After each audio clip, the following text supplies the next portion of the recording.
Hello. Let me first start by thanking the organizers for inviting me to give this talk and by introducing myself.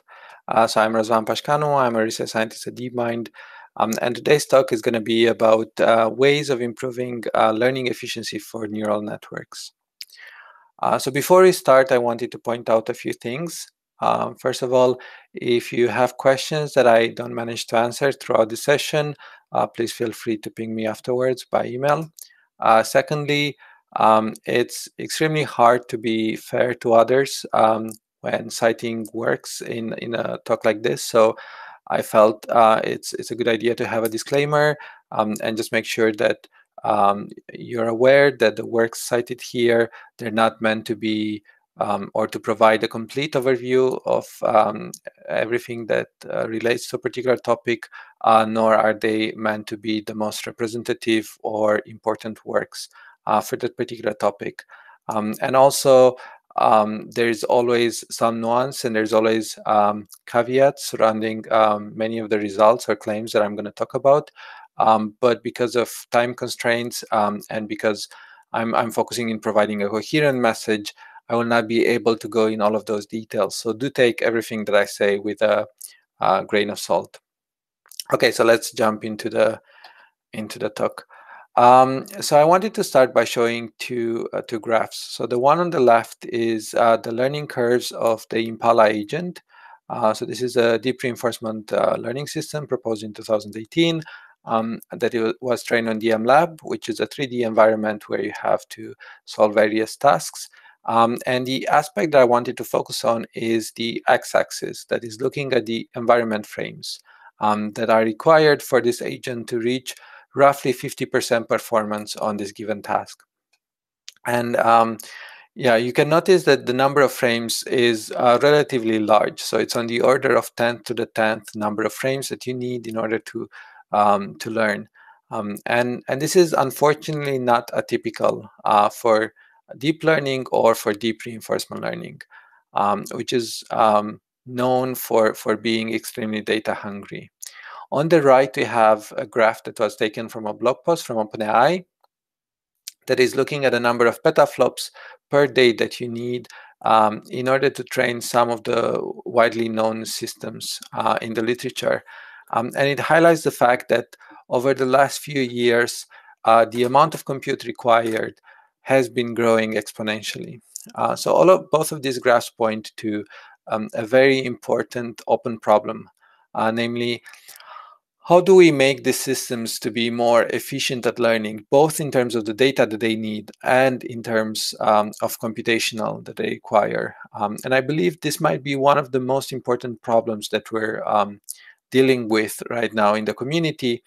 And the reason for it, there are multiple reasons for it, starting from facts like there are many domains in which we don't have access to this kind of data. So, for example, robotics, to things like quite often we need to have the systems deployed on embedding devices where we don't have access to a lot of compute or memory, to the fact that some of these really large architectures are so expensive, then there are very few labs in the world that can actually afford to train or explore them and play with them, which yeah, makes it really hard for most of the community to interact with the latest models that we have to offer. It's also problematic for the people working in this scale large scale experiments because they can be limited in terms of the kind of ablation studies that they can do, in terms of the sensitivity analysis that they can do, and so forth.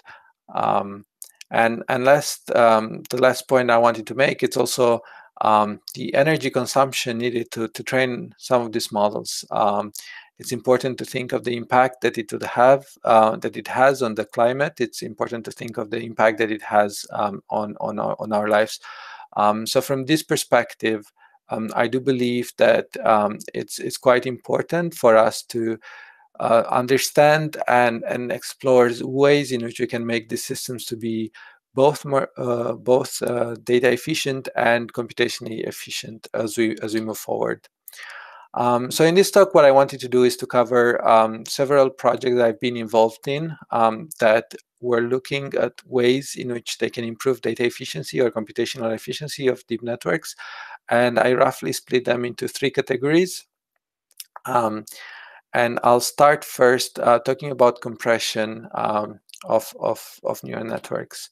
And I'll start by highlighting a few generic things. So first of all, over the last few years, we have been improving our understanding both of expressivity of neural networks and learnability or learning dynamics of neural networks. And in particular, I wanted to highlight two different threads of works. So one is the lottery ticket hypothesis, that is saying that we tend to use large models and the learning where the learning is basically just trying to identify the lucky subset of weights that are actually needed in order to solve the tasks.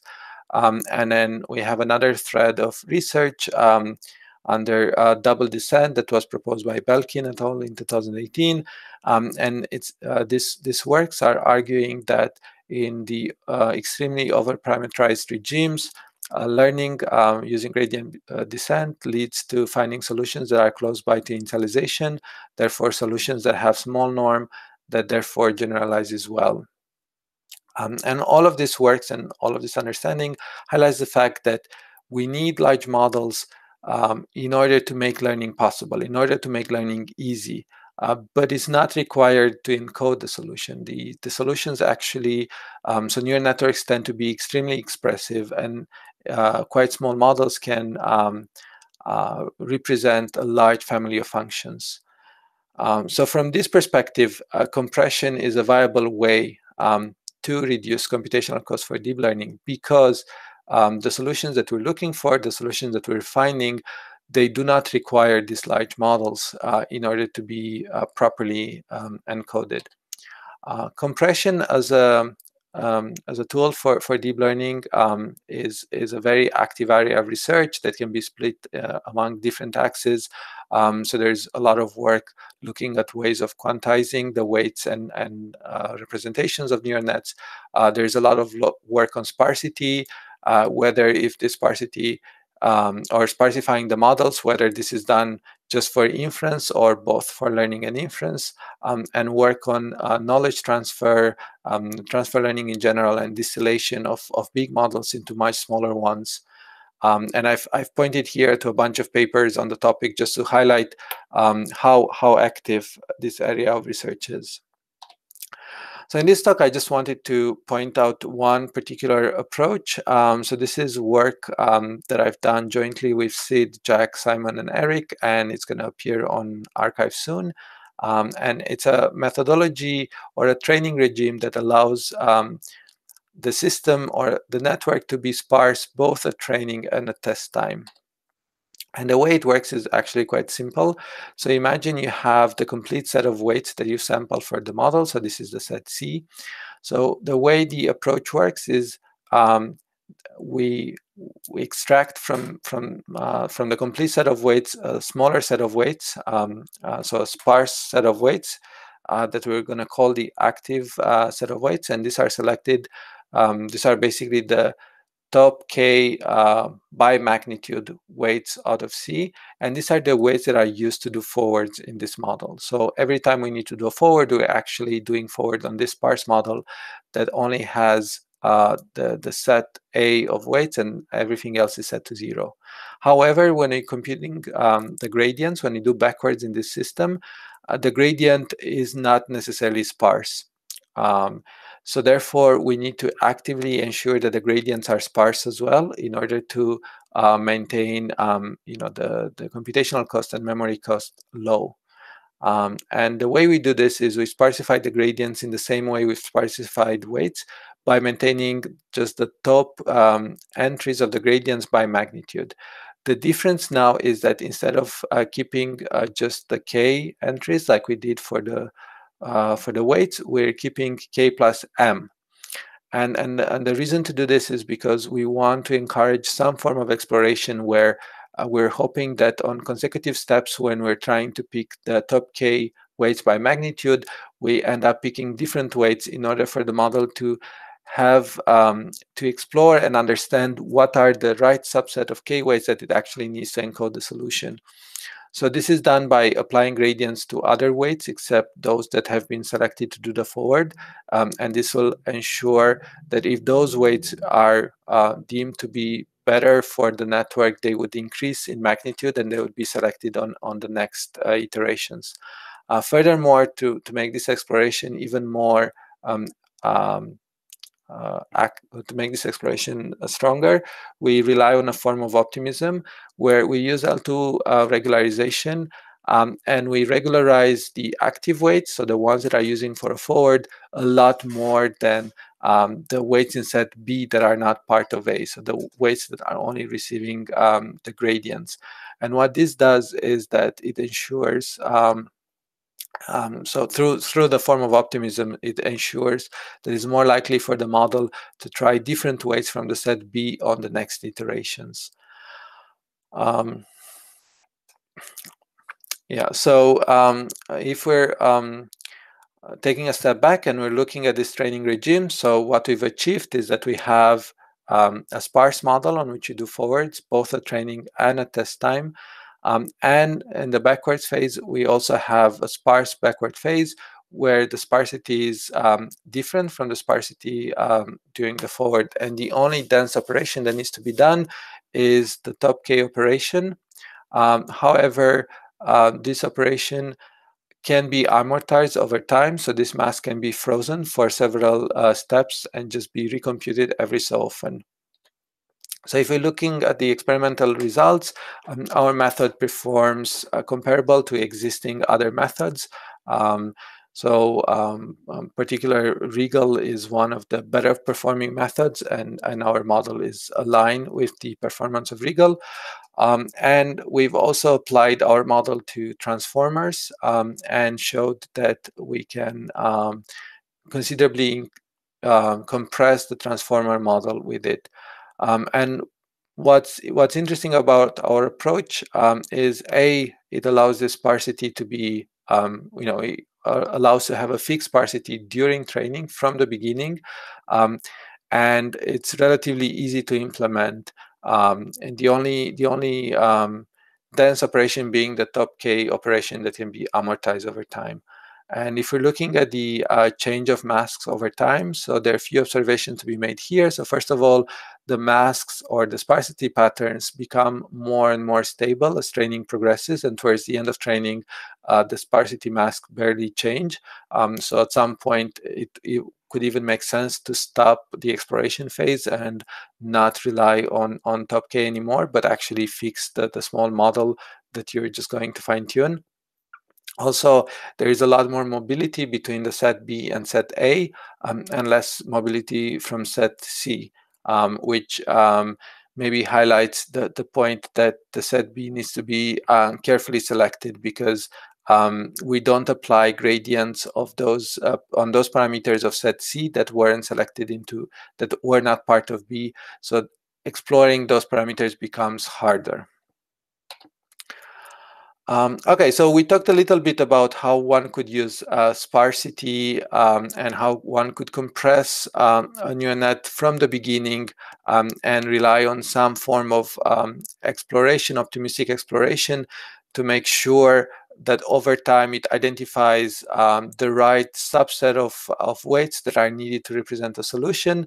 I wanted to quickly jump into a different theme, and the hope that towards the end of the talk, I'll be able to come back to all of these three themes together and summarize them jointly and show the connections between them. So the other topic that I wanted to touch on was that of inductive biases. So introducing or using inductive biases, introducing domain knowledge into the neural network is basically our main job as researchers in deep learning. This is what we do day to day. Basically, any architecture that we propose, any learning algorithm is implicitly shaping or introducing some form of domain knowledge or making some explicit choices of what functions are more likely for the architecture to represent than others. And the reason why this is such an important topic is because, even though neural networks have the universal approximation property, it only applies in the asymptotic regime. So when we're talking about like a fixed size model, then the inductive biases that we introduce, the choices that we make in terms of shape of the architecture, the type of um, uh, operations that it performs, greatly decides and restricts the search space of the set of functions that we can represent.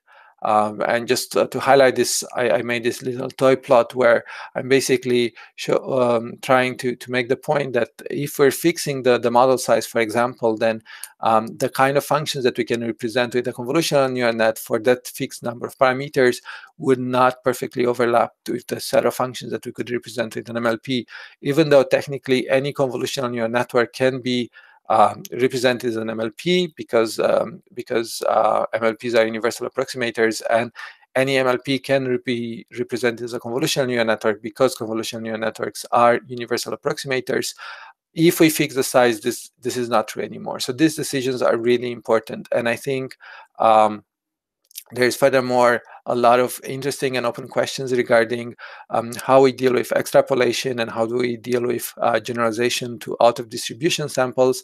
And I believe that the main tool and the only way that we've seen this being done in practice so far is through particular domain inductive biases, through introducing domain knowledge of how this generalization should happen along this axis. And also I believe that we should be always quite upfront about sort of the kind of inductive biases that we're trying to introduce, the reason why we're trying to introduce, and sort of reason about what inductive biases do we need to further improve the data efficiency of the systems that we have without somehow biasing the model in ways that turn out not to be useful for the task that is being solved. And on this theme, I wanted to talk about two different works. So I'll start with the first one. So this is regarding multiplicative interactions, and it's work done together with a bunch of great colleagues from DeepMind, and it was accepted at ICLR 2020. So in this work, we're looking at multiplicative interactions. Multiplicative interactions have been around for a long time. One can trace them back to the higher order Boltzmann machines in the 80s, or to Geoff Hinton's work on three-way connections. They're more recently present through works like HyperNets and different attention and gating mechanisms. Though particularly recently, I feel like the multiplicative interaction itself is being treated as a second-order citizen, where the focus is usually on something different. Like, for example, in HyperNets is on the idea of generating the weights of a model. However, I believe that multiplicative interactions offer a very useful inductive bias that could potentially have a big role in many of the tasks that we're trying to solve. So in particular, in this work, we've tried to look at some basic operations that we believe are extremely that are easier to model using multiplications versus additive layers. And these are operations that are present in many of the data that we normally use. So in particular, we're looking at like similarity metrics. So we're looking at comparing X and Y by a similarity measure of the form XWY. We're looking at things that are similar to conditional computation. So if you want to do if X, then Y, again, this is much easier to express using multiplications. And this is highlighted in this sort of these experiments where we're looking at the number of parameters that you need to achieve a particular approximation error for any of these operations. Obviously, multiplicative interactions are not a golden bullet. There are things that it's harder to represent using multiplications, and on the rightmost example, we're looking at addition, which obviously is much harder to model using multiplications, and you actually need more parameters to do this with multiplications.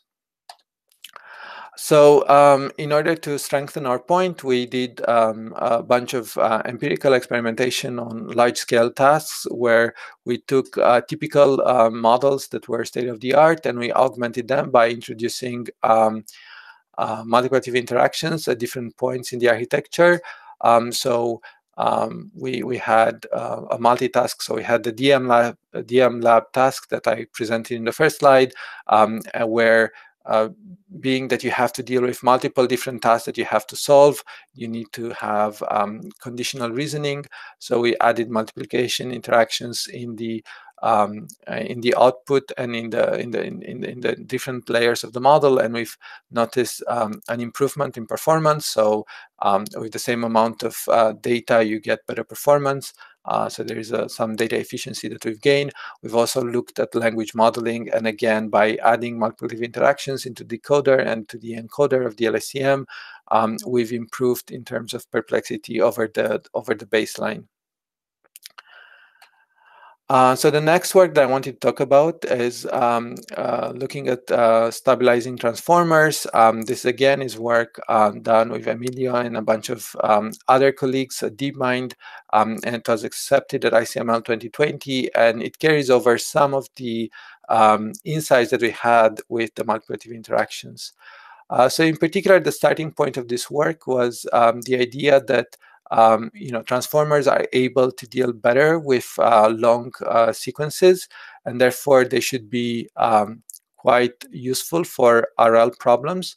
However, the consensus by that point in the community was that transformers are not actually well suited for RL. And I've posted here a paragraph from Snail, which is a paper by OpenAI, where it discusses or it hypothesizes the fact that in transformers, given the way the attention works, it's really hard to compare between time steps. It's really hard to compare between states, which makes it really hard for this model to behave well in an RL task. So what we did, we proposed a few modifications of the typical transformer layer. So I proposed a modification. One of them is potentially less relevant, particularly in this talk, and it has to do with changing the position of the layer norm. We're not the first or the only people who proposed changing this ordering of the layer norm. But in a few words, the reason behind it is it makes gradient flow through the network much easier, which greatly improves learnability of the systems. So what it does is that it makes the transformer behaves a lot more like an identity function at initialization, which means that gradients can flow easily through the network at any given weight. The other change is we've added a gating mechanism. And the gating mechanism implicitly relies on multiplicative interactions, which allows to do better comparison between the two branches that get connected. So in particular, after the multi-head attention, it allows to, the gating mechanism allows to do a comparison, or it allows to do a conditional computation between X, which is the token that was used to do attention, and the outcome of the attention, so the retrieved past history. And with these two modifications, we first of all noticed that the system became a lot more robust. So, the gated transformer XL is started learning reliably for a large set of hyperparameters. So in these plots, we're looking at performance versus different hyperparameters that were randomly sampled. So the larger area in the curve, it means a more stable learning, less sensitivity to hyperparameters. And if we allow the system to learn enough, we notice that the gated transformer ends up outperforming the LSTM baseline. And if we go to looking at normal learning curves, just to see the best performance that we can achieve with this kind of systems, we notice that the gated transformer on the MLab ends up performing much better than the LSTM baseline and reaches similar performance to Merlin, which was the state of the art at that point, and it's a much more complicated system involving episodic memory. As expected, if we look at the different tasks individually that are part of DMLab, we notice that the transformer is outperforming LSTMs on memory tasks where one actually requires longer traces in order to solve the sequence. And these results carry over to the numpad task, which is a continuous control task, which again requires the agent to remember all the sequence of events that happen through the episode. So it's a memory task, and by using transformers, we managed to make better use of the long memory traces that the transformers can encode and achieve better results. But all of these things were achievable only once we've added the changes that we've done, particularly once we've added the gating mechanism, which potentially introduce the right inductive biases that are required for learning the kind of solutions that these RL systems were requiring to learn in an efficient way. The last bit that I wanted to talk about was transfer learning and leveraging multiple tasks. So first of all, it is quite tempting to think of multitask learning as a potential solution for data efficiency. The idea being that if we have multiple tasks that we care about learning, if we learn them jointly, then there's going to be transfer from one to another. So learning one task will help you learn the other. And overall, you'd require less data from any given task than if you'd learn them individually. However, while there are a lot of success stories in multitask learning, for example, particularly in RL, so I have like Impala or domain randomization papers that are heavily using the multitask setting. It's not always the case. Actually, most of the time when you put multiple tasks together, what you notice is that you have task interference where one task is stopping you learning the other, or you have task dominance where one task dominates all the others and doesn't allow you to learn any of the other tasks. This is also true when you're looking at auxiliary losses for RL, which are very related and very similar in spirit to self-supervision. So in auxiliary losses for RL, the goal is for you to find auxiliary losses that you can tag on the model. And by optimizing those auxiliary losses, you can learn embeddings that are useful to be fine-tuned for the task that you care about. And the problem with auxiliary losses is basically task interference. So it's very easy to have auxiliary losses that end up dominating the main task that you care about, or auxiliary losses that leads to interference and makes it actually harder to learn the main task. And this is visible from the works published on this topic, where the auxiliary losses more often than not seem somewhat contrived or arbitrarily simplified in order to make sure that there is no interference with the main task that is being learned. So follow up on this, I wanted to talk a little bit about the work that I've done with Tom, Diana, and Joseph, where we propose a particular hypothesis of what's going on in such a multitask setting. In particular, this work is set up in the online RL setting, and it starts from a very simple observation, namely that if we're looking at the learning signal versus the performance of the model, and we're doing this for a supervised system, we'll observe a monotonic curve where at initialization, the learning signal is quite strong, and as we're learning more and more, the learning signal decreases because we're getting close to the minima and there's a lot less to learn. However, if we're considering a similar curve for on-policy RL, we'll notice that it will have a very different shape. So initially, the learning signal is going to be quite weak, and that's because we're not collecting the right data. We're not observing rewards, so there is not a lot for us to learn. And again, the learning signal becomes very weak close to the convergence for similar reasons as in the supervised case. However, the signal strength is maximized somewhere in the middle, where when we're collecting the right data, but we haven't yet learned the policy. So if we're thinking now of a multitask scenario, so in particular in this toy diagram, we're thinking about learning to play StarCraft with the versus the Protoss race versus learning to play StarCraft versus the Zerg race, and we assume that there is interference, then what would happen is if by chance one of the tasks is going to perform slightly better than the other, and hence will have a stronger learning signal, it will be able to push the other task back, forcing it not to learn. So the outcome of this is that you would end up learning the task sequentially. So for example, you'd first learn how to play against the Zerg race, And it's only once you almost converge on this particular task and the learning signal of learning against the Zerg, of learning to play against the Zerg race becomes small, you can start learning the other task of learning against learning to play against the Protoss race.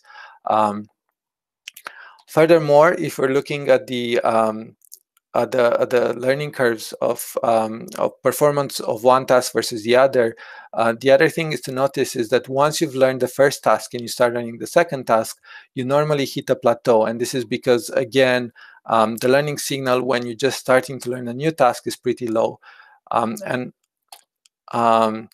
Just as a side note, when you're looking at this kind of plots, they resemble quite a bit the ray fish, and that's sort of the reason for the name of the hypothesis, of the ray hypothesis.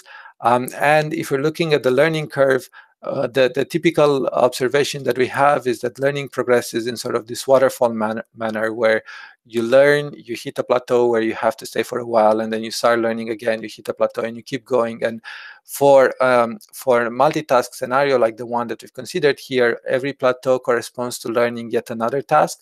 However, this kind of behavior can happen within a single task as well, where plateaus correspond to learning either different modes of the data or different behaviors, different skills that are involved in the in the data or in the task that you're solving. So the multitask aspect of it here is just a manner of us controlling and being able to see and understanding what happens at each of these plateaus that are being encountered during learning.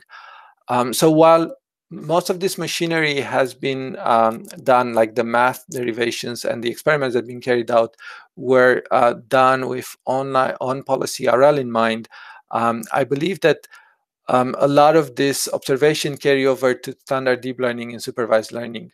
And in particular, the reasoning behind this is this waterfall shape of the learning trajectory actually happens quite often in supervised learning as well, particularly when trying to learn on really hard tasks at scale. And the second reason is we have works, for example, the work of Andrew Sachs that is trying to analytically analyze deep linear models, where they can show, again, analytically that you have a similar behavior where learning has to go through these multiple stages, each stage corresponding learning a particular mode of the data distribution. So I wanted to talk a little bit of why learning things sequentially might be problematic, particularly when we're dealing with gradient descent learning, as most of these learning systems do. And for this reason, I wanted to start by first looking at the gradient, the descent direction that we normally follow when you're doing gradient descent. You can think of the gradient as being the average of the gradients of every example that you've seen. I mean, we can rephrase this in terms of tasks if it's easier, and you can think of the gradient that you follow as being the average gradient over the gradient coming from the data for the different tasks. And each of this component of each of this term in this averaging or in this sum, each of this term tries to either push a weight up or down. So you can actually think of this as a form of tug of war, where certain examples are trying to push the weight to increase in magnitude, certain examples are trying to push the weight to decrease in magnitude. And the way learning progresses is by playing these tug of war games, and based on who wins, decide we decide whether we want to increase or decrease the weight. And yeah, this tug of war dynamics can be thought at different scales. So we can think about it as tug of war between the directions different examples want the weight to move, or you can think of it at the level of modes of the data distribution, or at the level of different tasks. And the reason why this tug of war dynamic is important is it is the main mechanism through which credit assignment is being done in a neural network. So it's the main mechanism through which specialization and learning actually happens. But B, because it involves the only way the tug of war game works is if you have all the players present. So what that means is that even though you have some task that is maybe easier, or some examples that are easier that you've already learned how to respond to, how to behave to, you still need to evaluate them and you still need to compute gradients on them, just in order to maintain this tension, in order to be able to have a fair tug of war game for every particular weight. And as soon as you stop presenting these particular tasks, stop looking at this task, stop computing gradients of this task, what will happen is that the other tasks that are still present, the other examples that are still present, they will just push the weights all the way towards them, and this would lead to catastrophic forgetting. So just to highlight this point again, I think the fundamental issue here is that even though you've learned things, you still need to compute gradients on them. Otherwise, you would be faced with this catastrophic forgetting phenomena. And this means that you need to be extremely data inefficient and you need to be extremely computational inefficient, because even when you've learned something, you still need to interact with that particular example of that particular task until you stop learning, until you converge on everything else that you've learning. So if I'm trying to summarize this a little bit in a single frame, so the way learning works, the way specialization happens in neural nets, and the way we do credit assignment is through this tug-of-war dynamics of gradient descent. And this is the main reason why when we're learning with gradient descent, we require the data to be IID. So this is just a way of requiring that all the modes of the data distribution, all of the tasks, all of the different examples of the data are present, at least in expectation, in order to maintain the right tension between the different sides of this tug-of-war game. It also hints that there is no explicit knowledge composition. So the way we learn things is not by composing on the things that we've learned before, but is actually through this tension, through this presence of everything that needs to be learned at the same time, and trying to push the weights in different directions. And a failure in doing credit assignment, a failure in maintaining this tension in the weights, can lead to catastrophic forgetting, can lead to forgetting different data points, can lead to forgetting different tasks or different modes of the data. I just want to highlight continual learning, which I haven't really introduced as a paradigm so far, but it's a growing subfield in deep learning and machine learning. It's dealing with the idea of how we can learn tasks sequentially without suffering from catastrophic forgetting, and emphasizing the need of forward transfer. So one way of thinking of this, or thinking of continual learning in general, is it's the study of how to do credit assignment in learning, and in particular how we can do credit assignment differently from the tug-of-war dynamics. And resolving this and finding a better, or at least a different mechanism of doing credit assignment, either at the macro level or micro level, could be extremely beneficial, especially if this machinery of doing credit assignment allows for sequential learning. And the reason for this is, if we know how to do sequential learning efficiently, then we can gain a lot of data efficiency, because we're not forced to repeat things that we've already learned. Once we've learned something, it will stay within the model knowledge, and we can build on it, rather than needing to have everything that needs to be learned at the same time present in order to maintain the tension between the different things. I wanted to touch on a different aspect on continual learning and multitask learning that is not that necessarily that often discussed, and that's mainly the strong assumption that for a lot of the tasks that we have, there exists a multitask solution. There exists a solution that solves all tasks simultaneously. And this doesn't need to be the case. And often it's not the case in many practical scenarios, or in many tasks that we're forced to go through.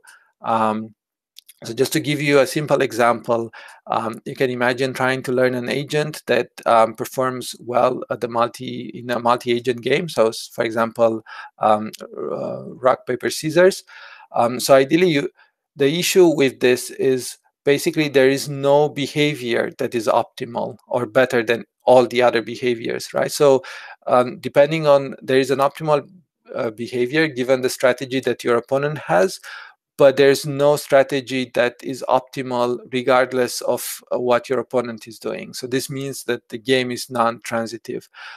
So in a scenario like this, if we treat the different strategies that the opponent can have as different tasks, and we're trying to do multitask learning, or trying to do continual learning, and we're trying to basically find a strategy or a solution that is able to outperform any potential strategy that the opponent has, there is no solution for this. And then we need to come up with a different way of dealing with multitask learning and to deal with continual learning. And I just wanted to highlight one paper that is talking about this. So this is task agnostic continual learning. It's work done with Owen, Jakub, Alex, Andrei, and EY. And the basic approach that's been taken here is to think about task inference, and to think of the model, the system that you're learning as being a system that is constantly trying to do task inference, while at the same time retrieving the best behavior for the particular task that has been inferred.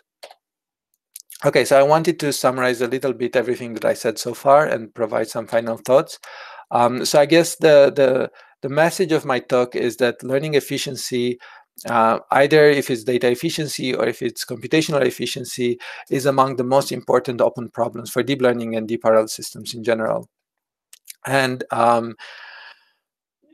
just a few notes following that. Model size is needed for learning. It makes learning easy. It makes learning possible, but it's not needed to encode the solution. Therefore, we know that we can greatly compress the solutions that we have, and potentially we can come up with different learning mechanisms that do not require this explosion of the model size in order for us to be able to learn. And if we manage to do this, then this would lead us to reduce computation. It could potentially lead us to increase data efficiency. Inductive biases, I mean, this is probably widely known by everybody, but inductive biases are by far our main tool to deal with data efficiency. So by providing the right inductive biases, we make learning much easier. We restrict the search space, which is one important way to increase data efficiency, and it is implicitly what most works do right now.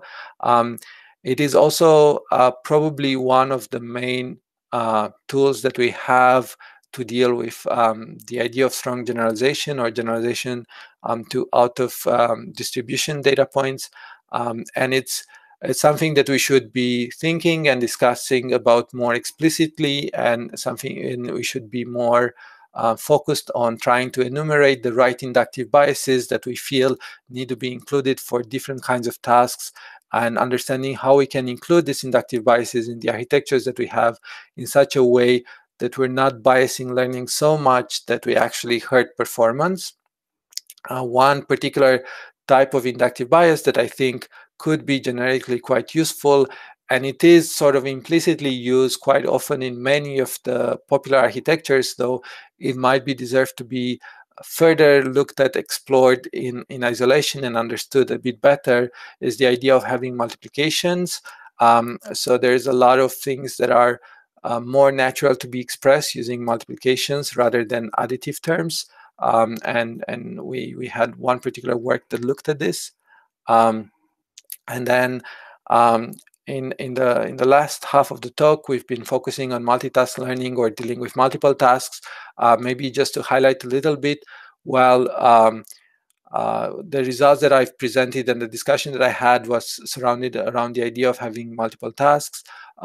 Task is a very fluid term, and even if you're solving a single task, you can always think of this single task as being composed of many multiple subtasks. So the kind of intuitions that you develop and you deal with when you're trying to deal with multitask learning, and you're trying to deal with continual learning and so forth, they apply to single learning as well. It's just multitask and continual learning gives you a particular formalism and a particular way of measuring things and being more explicit about things. In particular, when we're looking at multitask as a way of improving data efficiency by having transfer from one task to another. The main argument that I was focused on was this idea of task interference, of gradient interference, when one task is actually making you, hurts you learning a different task. And this is a very deep problem, and it can force learning to actually progress in a sequential manner, where even though you're presenting multiple things at the same time to the model, you're learning them one after the other. If you couple this with the tug-of-war dynamics that gradient descent has, this can lead to data inefficiency, because the tug-of-war dynamics and forces you to have all the different modes, all the different data examples, all the different tasks present throughout learning, so computing gradients on everything, even though some of them you've already learned. And finding a way of doing credit assignment, finding a way of avoiding this tug-of-war dynamics could lead to a lot of data efficiency. And this is potentially one of the main goals that the continual learning should be focused on. And just to tie things back to model compression and sparsity, sparsity could also be thought of as a way of trying to avoid this kind of interference, or kind of trying to reduce the impact that tug-of-war dynamics can have by helping through imposing sparsity, by trying to build up modularity in your system, by trying to isolate different weights that are not necessarily affected by all examples, or not trying to represent what all, the kind of features that all examples are requiring. Yeah, before I finish, I just wanted to make a note. So there's this summer school, the Eastern European Summer School, that I've been organizing for the past 3 years together with Doina and Viorica. And I think it's an amazing event. So if you're looking to learn more about deep learning and such, please check our website. And otherwise, I want to thank you for listening. And yeah, if there are any questions, I'm happy to answer them. Thank you.